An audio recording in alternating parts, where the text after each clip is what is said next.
What's going on, YouTube? I'm here to give a little update on the Project Drift S14. So I was going to put this together as a video. I didn't really have that many videos, but I got a lot of pictures. So I'm going to kind of do this like slideshow style, and maybe that will, I don't know, we'll see. So here we go.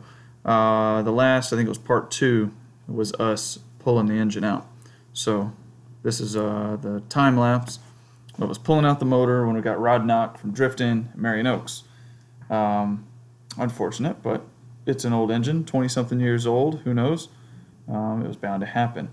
So we pulled the engine out, and this was before the truck was painted. The truck's all white now.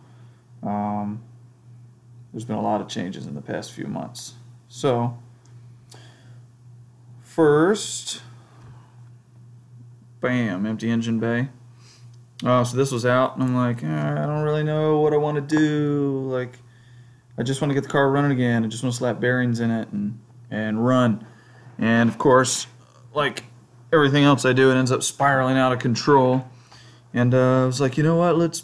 I should just paint the engine bay while it's out. I mean, I can't quite get the bearings and all that done, all that fixed right away. So maybe I could just strip all this out and you know, change the paint the engine bay. So that sounded like a great idea. That is the oil drain plug with all the pieces of bearing attached to it. These are the bearings themselves. Cylinder 1 was good, the rest were terrible. And this isn't even that detailed a picture, but there's all kinds of fractures and cracks, heat scoring. And I mean, it was the problem, I know, because, well, I've changed it, and you'll see here a little later at the end. And we'll also, you know, clarify once and for all what Rod Knock sounds like and what lifters that need to be bled sounds like. You know, everybody says, oh, that sounds a lifter tick. Oh, that sounds Rod Knock. Well, I've got both sounds, and I'm going to play them for you in just a little bit so you can hear them. So here is the engine spun over with the oil pan. The lower oil pan is off. Confusing because it's upside down. Lower oil pan is off. I had to go take the upper oil pan off also to get into changing these. Picked up the bearings from Majuka Racing. Bada bing, bada boom, off to the races. So I put the engine back together, and it's noisy as hell. And again, nope, you know what? Let's do it right now. So I put it back together, and it was noisy as hell. And I'm like, oh man, either it's got real bad Rod Knock, but this sounds like it's coming from the heads. So my buddy Zach was like, you probably got your lifter's drained. And I'm like, oh man, I spun the motor upside down. Of course the lifter's drained. So I pulled it apart, which is what that is showing.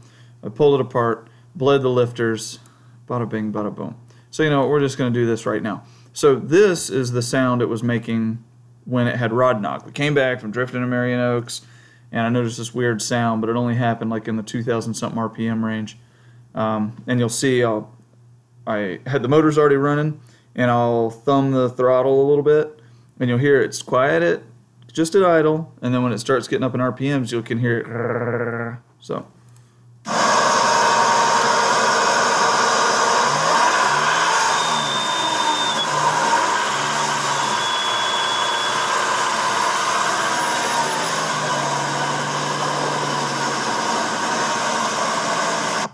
So that is Rod Knock.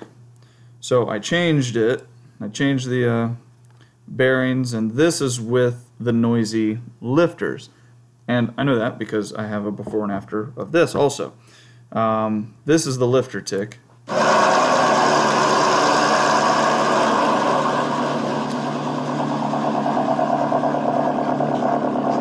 love that. So, lifter tick. And this is after bleeding the lifters and getting it running again. Oh yeah, purring like a kitten. Yeah, my thoughts exactly, Casey.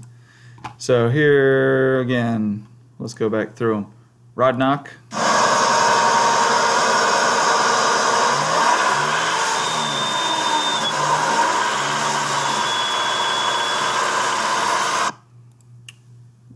ticking lifters that need to be bled.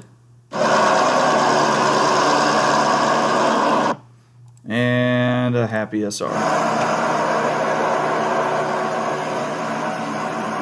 yeah, purring like a kitten. Might as well hear the exhaust one more time. I mean, come on. Oh yeah. So, all that's sorted out. And it's running great. So, back to our story here. That's when I was bleeding the lifters. All the parts are off. One of those fans is fried already. Only one's working right now. The thing overheats under hard revving, so I'm probably going to replace that with the whole, probably the ISR unit. Comes with a metal shroud and the 2 fans. It's not that expensive. I wish I could do Flexolites again, but hey, yeah, it has to be a budget somewhere. This is the clutch. When we pulled the engine out, pulled that apart. It's an ACT 6-puck unsprung hub.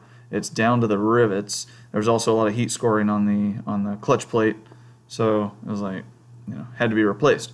Luckily, I found in Tampa the same frickin' clutch. The only even difference I can see is it's got like more rivets here that hold the plate to this center hub thing. I don't know, but it's the same 6-puck unsprung, same everything. I got it for $80. Are you kidding me? That's great.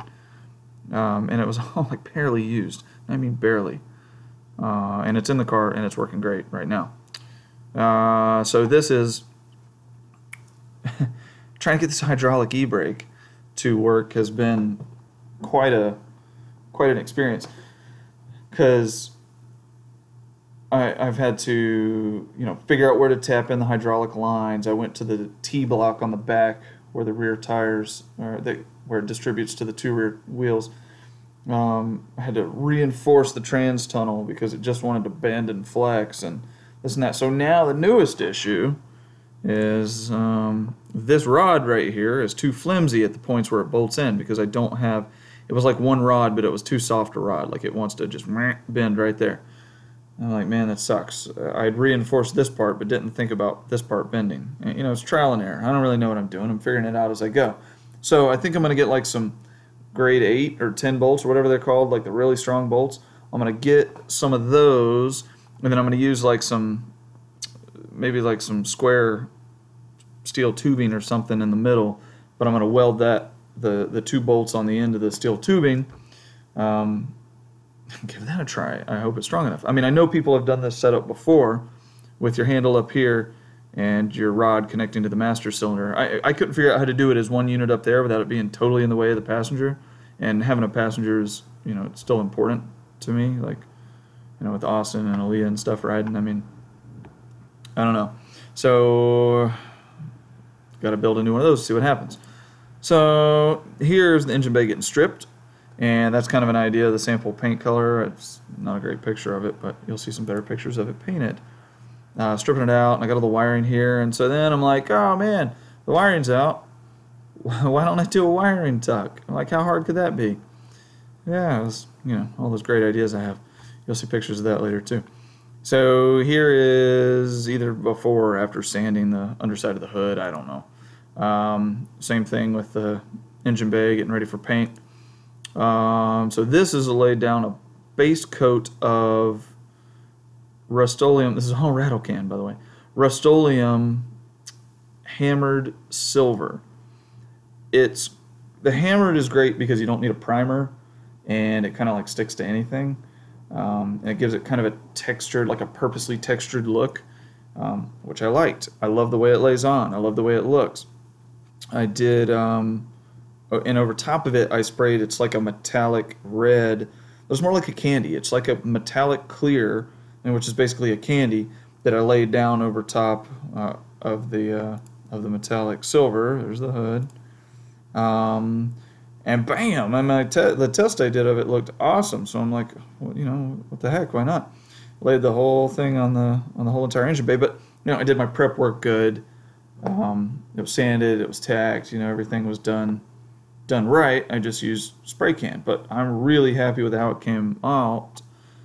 I also used that might be what this picture is. This might be the, I can't tell, but it doesn't matter. But I laid on clear coat, high temp clear coat, just to kind of seal it, give it an extra level of protection, and keep the shine a little bit. And anyway, I like the way it came out. I'm happy. And it wire tuck.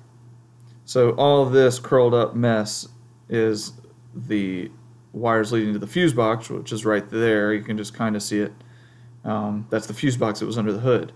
I basically just sucked everything through and gave it a home in here. It actually was a lot easier than I was expecting. I was even able to take the wires that ran to the lower harness, like to the transmission, alternator, stuff like that.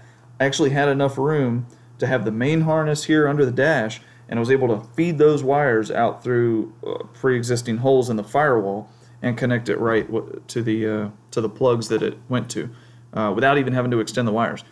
The wires I did have to extend were for the headlights and turn signals.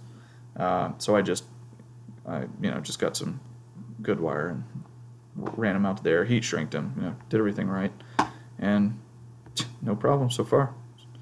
And awesome. I don't think I have pictures of that. Motor back in, great, yay.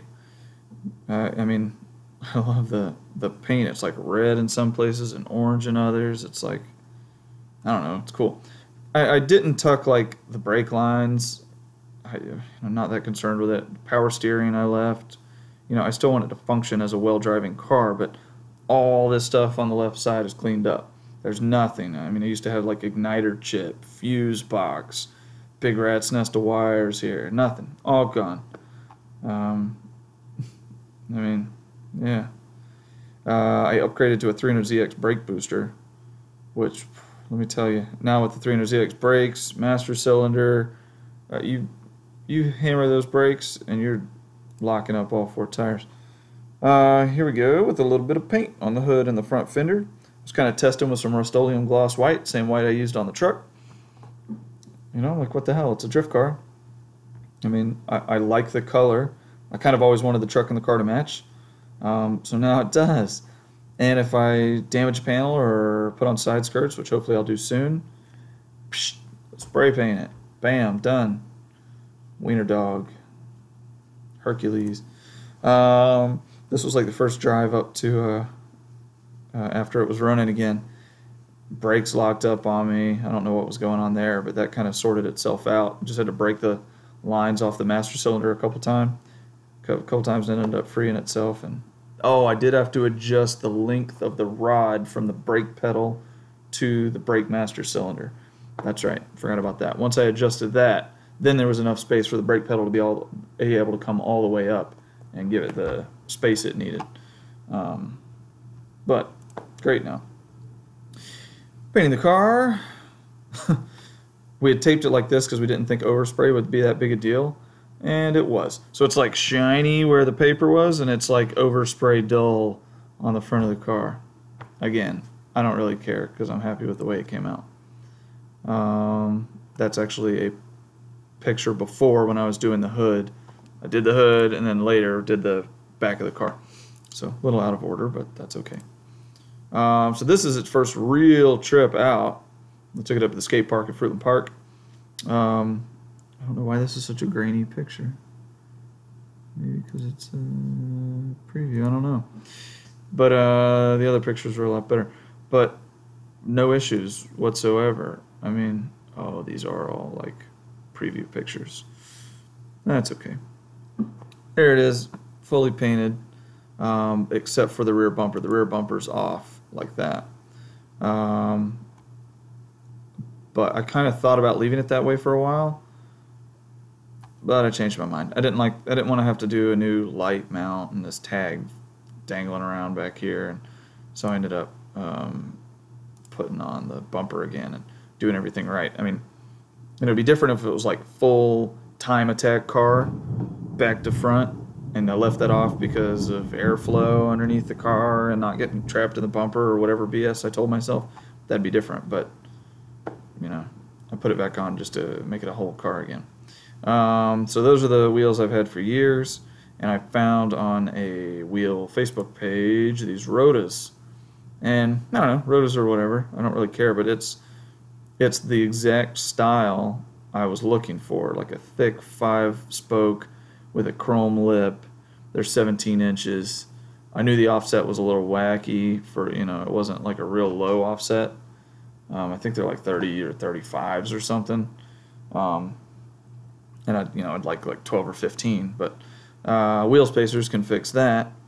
There it is, ready to go. Little Team Night Shift sticker. You can see the offset is, sunk in a little bit, but they're 7.5 inch wide. My old ones were 7 inches. I would love to have 8.5 to 9 inch wide, but I bought them with tires, ready to go for $300. I mean, $300, okay, take my money. And I am really happy with the way it looks. This is how it's sitting right now. Love it. The only other thing, matching car and truck.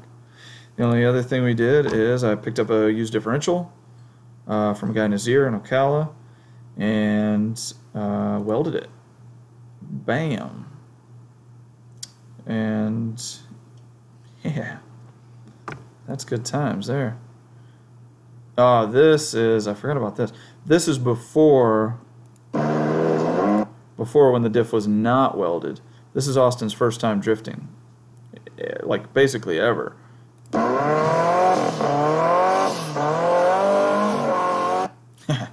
You can see the line on the hood.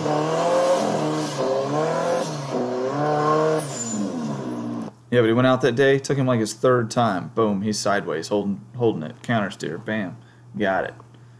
So yeah, pretty awesome. And then, I do a little bit too.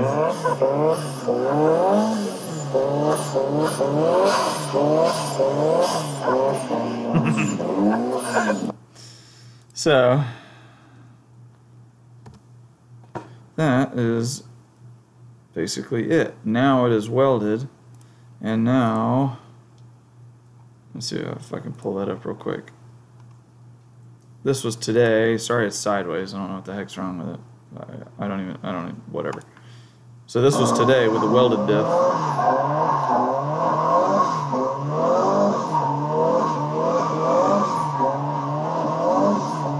Yeah. So that's pretty much it.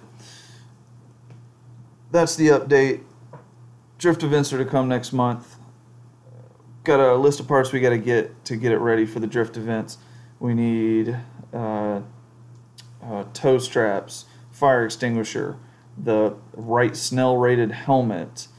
There's some other things. Oil catch can, really? So once we get those things knocked out of the way, almost exactly a month from now will be the first drift event the car has been in almost 10 years. Really excited. Can't wait. That's the update. We'll keep it coming. Hopefully the next post about the car will be at a drift event. So, until then, catch you later.